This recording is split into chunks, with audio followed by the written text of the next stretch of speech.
Hello, my name is Charlie. I am the youth pastor at River's Edge, and I have your word on Wednesday today. My favorite character in the Old Testament is King Saul, and he's found in the book of 1 Samuel.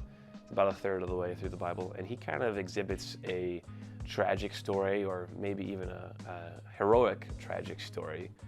But he starts off in a very interesting way and ends in a very poor way. When he starts off in chapter 9, you see him being called to be the first king of Israel. And he has this conversion experience where he exhibits this very real and authentic relationship with God. And not only that, but you see in this conversion experience that he exhibits the signs of the Holy Spirit and is part of performing miracles. It just is kind of this amazing chapter that kind of stands alone in Samuel. And it shows that he had a very real, very authentic relationship with God. And yet he ends his story in a very tragic way. And about halfway through his kingship, you kind of see the symptoms of what is going wrong in Saul's heart start to show themselves. So Saul was commanded by the prophet Samuel, who was considered the voice of God to the people of ancient Israel, to wipe out a certain village. And that is, for the modern reader's eyes, it's kind of a strange and horrific command, but we can talk about that another day. But he's given this command and he's supposed to follow through. And one of the pieces of the commands, he's supposed to wipe out all the livestock as well. And so Saul goes and does this, except that he decides that he's going to keep the livestock because livestock represent a very real resource and sign of wealth in the ancient world. And so when he returns to Samuel, he at first is proclaiming, we did what you wanted and it went really well. And then Samuel very practically asks, what is this livestock then?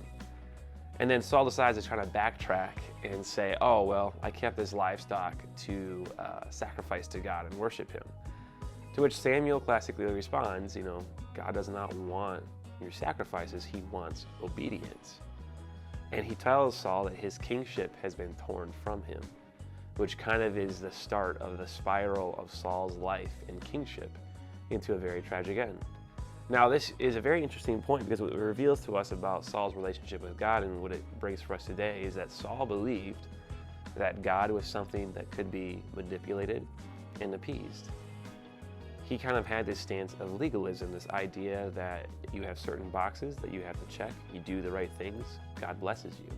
It's the idea that if I'm a good moral person, then God's going to give me a good life. If I give money away, God is going to bless me. If I do this, I will get X, Y, and Z.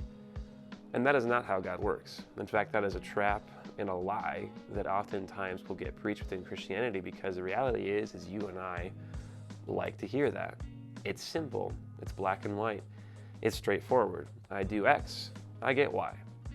And Saul kind of fell into that trap as well. He believed that God just wanted this and he could manipulate and appease his way, try to control his way through it, which is something that we don't sometimes think we are doing, manipulation, but oftentimes with legalism, that is what we are doing. We are manipulating and appeasing. And not only can we not apply that to our relationship with God, we can sometimes try to apply that to others and we can't. If you've been in a relationship with somebody where they just manipulate and appease you, whether that be a friendship, it's probably not going to be something that lasts very long or at least isn't very healthy. In a marriage, you can probably get away with that in a marriage and other relationships for a while, but people start catching the lack of authenticity pretty quickly because in the end, people are not stupid. They're going to realize and see, or at least pick up the vibe of the person that they are talking to and the authenticity behind them. And so, it is something that we could try in a lot of other places, business practices, friendships with our sons and daughters. But the integrity of that, the long-term effects of that, do not add up. They create chaos, they create tragic narratives, they create loss. Because what God desires and what other people desire is authentic love. And ironically, that's the only type of things that we want to accept from other people. And yet we will oftentimes put towards a relationship with God, manipulation and appeasement. So that is my brief word on a Wednesday from you. The challenge that we should perhaps examine in what ways that we are trying to manipulate and appease, and instead seek God's help and seek what it would mean to be authentic in our love for people and for God in the coming days. Thank you.